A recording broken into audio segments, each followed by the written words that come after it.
So I'm super excited to be here to talk about what we care a lot about, the type of conversations you can have with your customers and in an e-commerce context. So it's going to be about, in a connected world, how you're going to manage customer conversations. And I'm going to talk about social and specific. But before that, just a quick show of hands. How many of you are representing e-commerce companies? Just a show of hands. All right, cool. So before we do that, let me spend like maybe 2-3 minutes introducing who we are. I'm the European MD for Freshdesk. So we are a 6-year-old company. We are more in the scale-up mode rather than a startup. So we have had up to something like 150 million in funding and close to 900 employees and growing. And we have 5 global offices, and so far we have done 7 acquisitions to improve our product portfolio. And we have, as of today, 5 products and more on the way. We'll talk about what they are. So who is Freshdesk? Our vision is to be the leading provider for any cloud-based customer engagement software. We have a really, really big vision. There are large companies out there, but we are really excited. I think we can have a better solution. And our mission is to provide beautiful and affordable software to provide any kind of a customer engagement needs for your company, in a nutshell. So our offices, all the way from California, and Chennai, India, London, Sydney, and for the last 7 months in Berlin. And we have over 100,000 customers globally. Almost a third of them are in Europe. And we have a lot of some big names as well. For instance, Solar Cities, if you don't, it's Tesla. Our investors, kind of the Tier A investors, the recent funding was from Sequoia, and we were Google Capital's first investment outside of US. And I want to quickly call out the Accolades. So for people, you must have heard about a lot about Gartner, Forrester, and these are critique reviews about our product, how good we are. But what I want to also call out is G2 Crowd. I don't know how many of you know G2 Crowd? Yay. G2 Crowd is like the Yelp, like, you know, when you go to a restaurant, you put on a reviews. So it's the actual user. It's not, you know, the CIOs and stuff who are using the platform every day. And we are ranked #1 on that. And our products, the products at the top, the 3 are our customer engagement software. Freshdesk, that's our flagship product, is for your maintaining your customer communications. Hotline is for mobile-first companies. Think Uber, Drive Now, and Delivery Hero, Lieferando, all those stuff, where the customer engagement is actually different because these companies are mobile-first.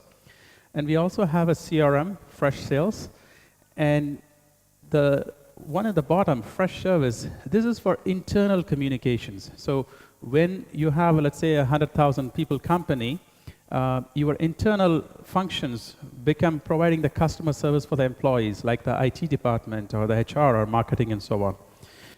And just about me, very briefly, I have a lot of different experiences, but at heart, I'm an engineer, problem solver, and a product manager at Intel. Did my stint at McKinsey, and at Nexus was the last 4 years where I led the global scale-up, and recently with Freshdesk. Cool. With that out of the way, I just want to talk about the great pyramid of support.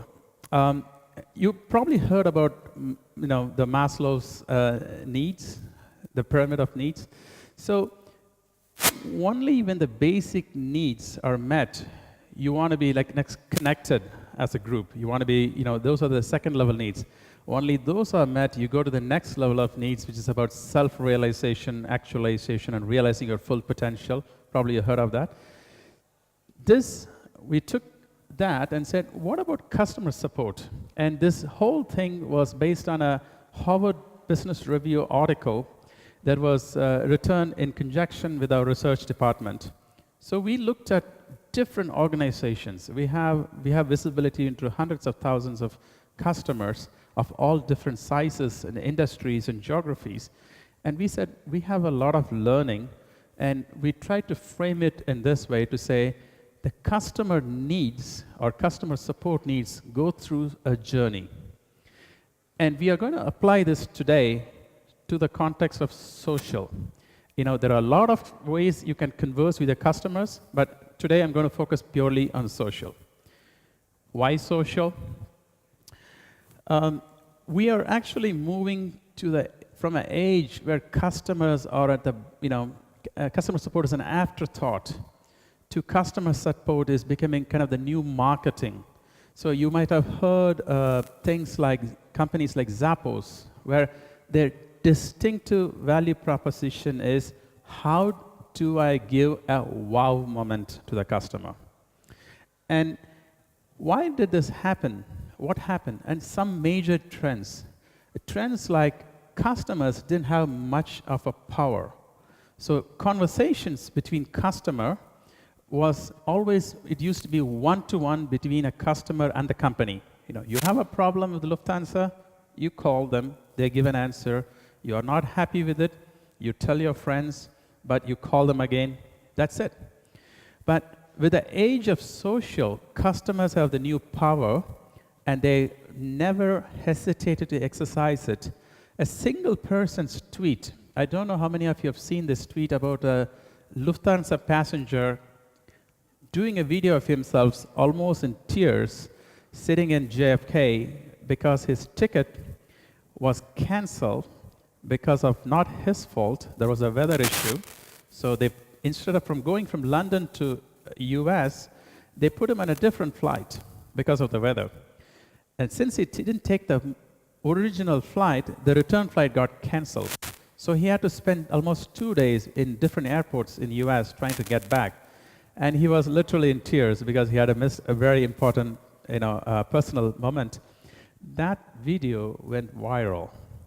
And imagine the brand damage that can cause. So customers are more powerful. Customers don't just talk to the provider, they talk amongst themselves, they empathize, they retweet, they like. Things can go really big for the good or the bad, okay? So just reiterating 2 data points. This is from the Inside Gartner report. Almost 50% of people who use social media have used at some point social media to actually talk about the product or their experience. And of that, 15%, 1/5, have actually were upset when they didn't get a good response. So churn is a big issue, and for many of the e-commerce folks here, most of your products probably are distinctive, probably are commoditized, maybe there is always multiple options. This becomes a very important factor, and many of you probably read Zappos' book on delivering happiness. It's not about just delivering a product, but they just want to deliver a wow moment and how that helped them grow. So let's come back to, we established what we are going to talk about and why social is important. So let's start with the first stage. First stage is when we are moving from chaos to control. So let's say you are doing some level of support. Now, I saw a lot of show of hands for how many of you are from e-commerce. How many of you have social media presence at least in one social channel? Keep your hands up. So how many of you have in 2 channels? How many of you have in 3 social channels? 4. All right. Actually, I'm very impressed. I'm not actually surprised. It's a very mature in terms of social. So you've already been experimenting and doing a lot of stuff. But if you look at a lot of old school companies, think telecom, think others, they are actually just dipping their toes and figuring out like, what is this? So if you are in this journey, the many different steps, and I want to talk about what are the more important things that we have seen, and also how our products help enhance this. Number one, setting up the social media presence itself, and judging by what I hear, everybody is on it. It's not just few known things like Facebook and maybe LinkedIn and Twitter. Now it's actually proliferating more. You can go to Pinterest or even Instagram and more. So setting up a brand presence and listening is the step one, because if people are talking about you in this conference, you want to be there to be able to shape the voice of the customer, or at least know what's going on.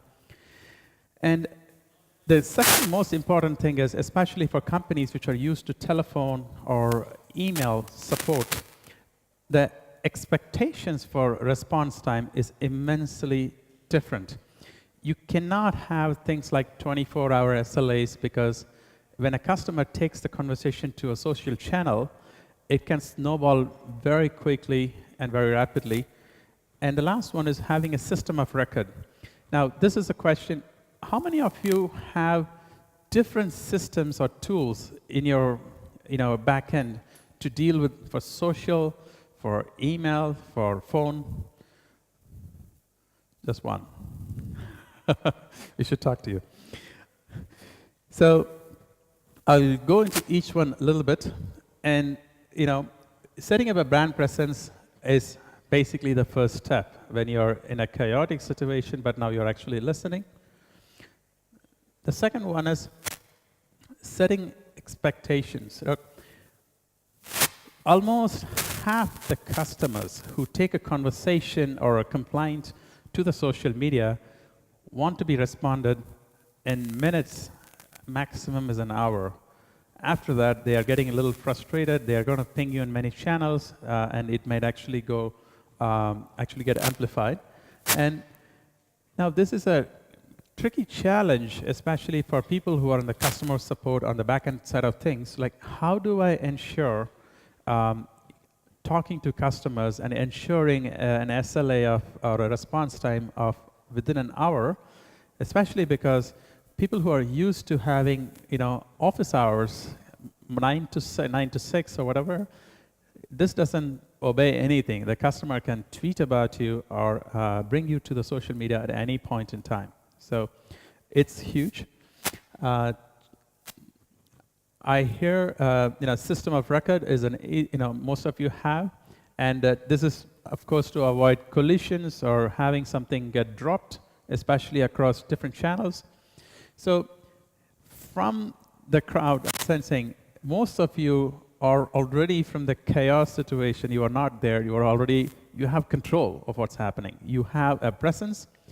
You are listening, and you know how to capture it. And you also have some amount of expectation set both internally, organizationally, and also with the customer. So this is the second. Once you establish that, yes, I can listen, I know what's happening, how do you become more proactive? And this is, I'll give an example which I liked. It's nothing to do like a big company. I'm from New York, and New York has a lot of food trucks, and the food is actually really good. And oftentimes for lunchtime, every food truck has a Twitter handle, so you can follow. They will say, I'm at the cross street of 53rd and 6th Avenue, and so on and so forth. But what I really liked once, there is this Mexican food truck. They quickly said, we are out of fish tacos. I love fish tacos. So before I left, I was like, okay, I know fish tacos are out, but you should try our new whatever, right? So it was taking the conversation to more a proactive level, and that was left a very good impression. I was like, wow, these guys care about it. So there are 4 main areas here I want to talk about. Number one, how are you able to monitor the keywords and the handles that are related to you? So when it's in a social media, it's kind of an uncontrolled environment. Things can go, it's not going to be very specific, it's going to channel to you. You have to listen, and you have to pick up and bring it back to your system. Any mentions about you, any competitor mention, listening and having the analytics behind it and having an actionable insight makes you actually rather more powerful in this area. The second one is building relationship and transparent. We'll go into that. And how do you automate it? Because it's a huge ocean, and I'll talk about a statistic as well. And the last one is connecting all your channels. And here I think there are channel hopping that happens a lot. Customer wants to talk to you in one channel and switches to another. And how do you know it's the same customer and so on? So let's talk with the first one. So the reactive to proactive, this is basically, there's an example from GoDaddy. Like somebody was trying to set something up and they were frustrated and they tweeted about it. They were able to quickly pick up and say, hey, I can help you, and here is how you do it. Before, this person didn't ask for help from the company. This person is just a little frustrated with something and tweeted. And they don't really distinguish between nowadays asking the company. Sometimes, there's more people asking other people. But having that solved in a very quick moment quickly turned a situation where someone has an issue to becoming someone has become an advocate.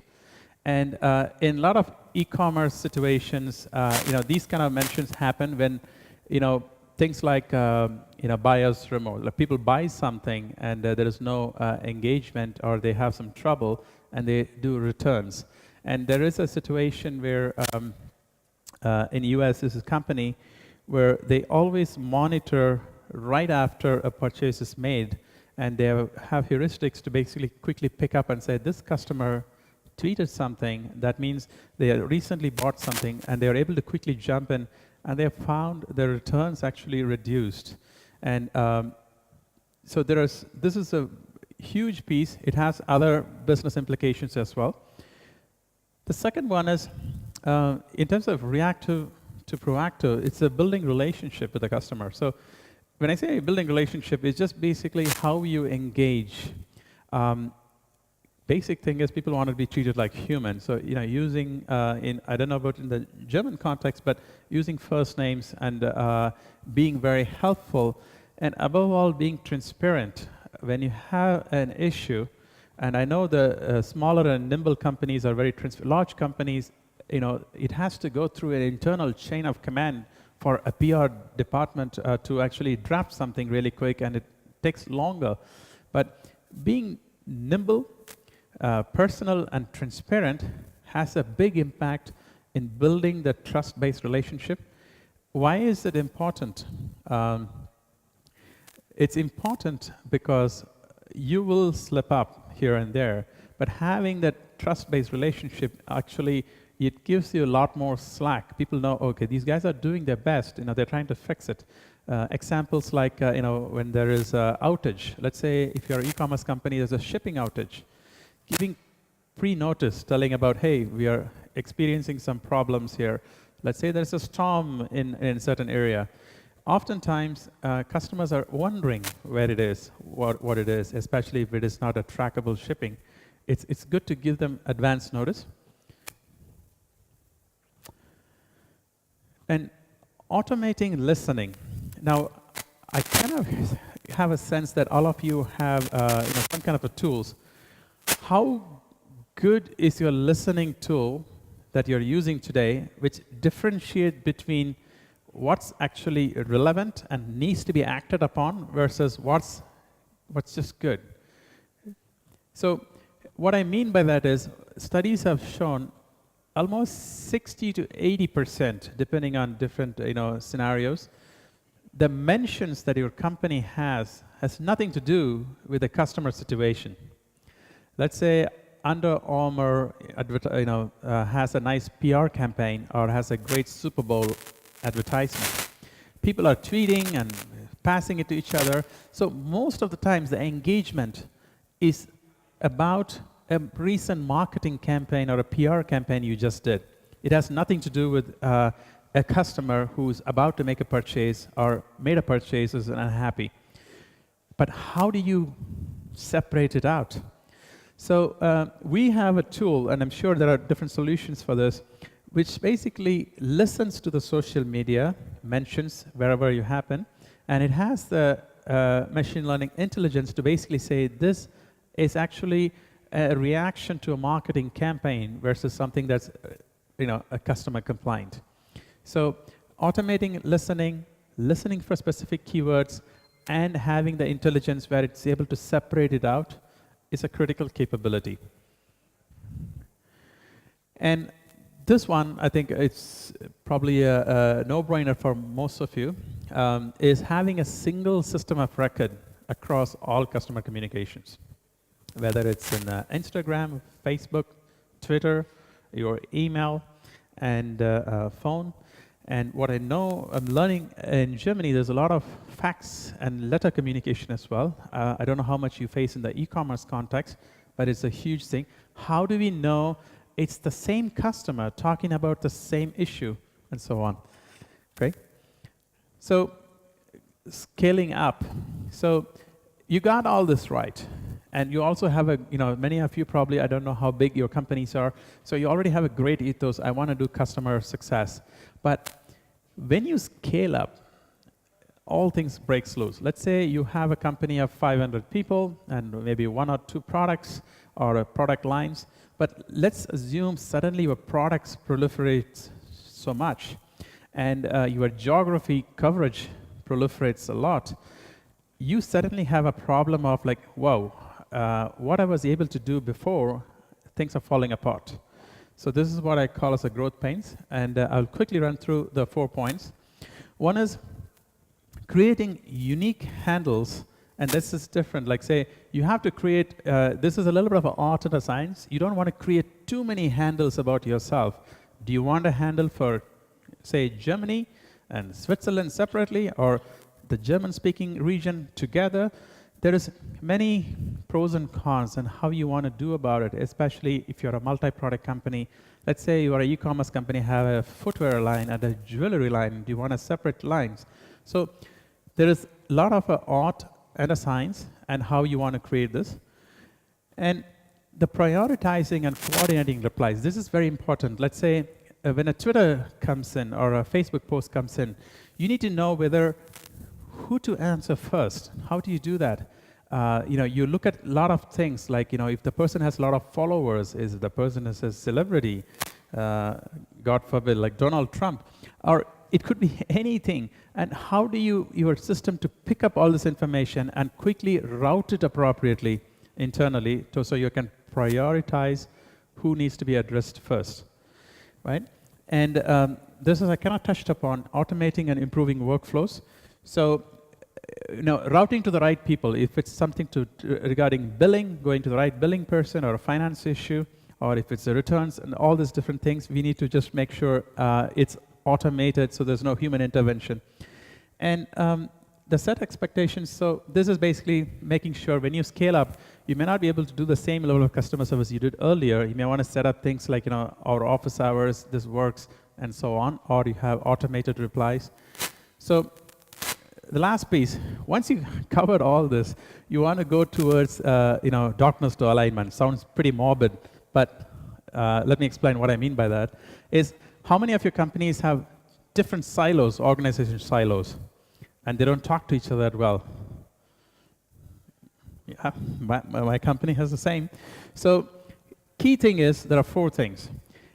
This is a theme for our company this year, which is like customer service is everybody's business. Otherwise, the people at the front line are just a glorified punching bag. They can't get the right answer to the customer because the rest of the organization doesn't support them. So 4 things. Tracking the metrics. You are what you measure. So if you just track things like response time and resolution time, you will only be reactive.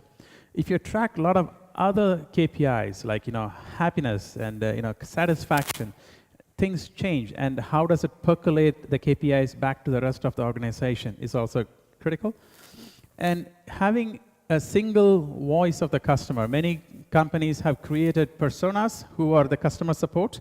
Let's say Alexa is a persona for Amazon, for instance. Here there's a beer company created a persona who is like a quirky, and the key thing here is now the customer support aligns with the marketing message of what is the brand that you want to convey. And the shifting focus. This is basically, you're not just trying to answer questions. Here's a Jet Airways example. A customer tweeted a bad experience. While the customer was still in the airport, somebody from Jet Airways hunted this person down and gave them a nice package of sweets. It suddenly changed everything. So what Zappos used to call this as a wow moment, how to make a wow situation. Very quick roll-up. You have to respond in a timely fashion. Use context to personalize your response to the customer, and make sure it's routed in the right fashion to the right teams, because there are a lot of different issues. And track interactions in a single system. So multi-channel communications, you are able to respond in a good way. And this is us. Our solution provides all this, what I talked about, and we have seen companies at different stages of where they are in the pyramid. And I'll stop here. I think I went a little over time, so yeah, thank you. Time for questions.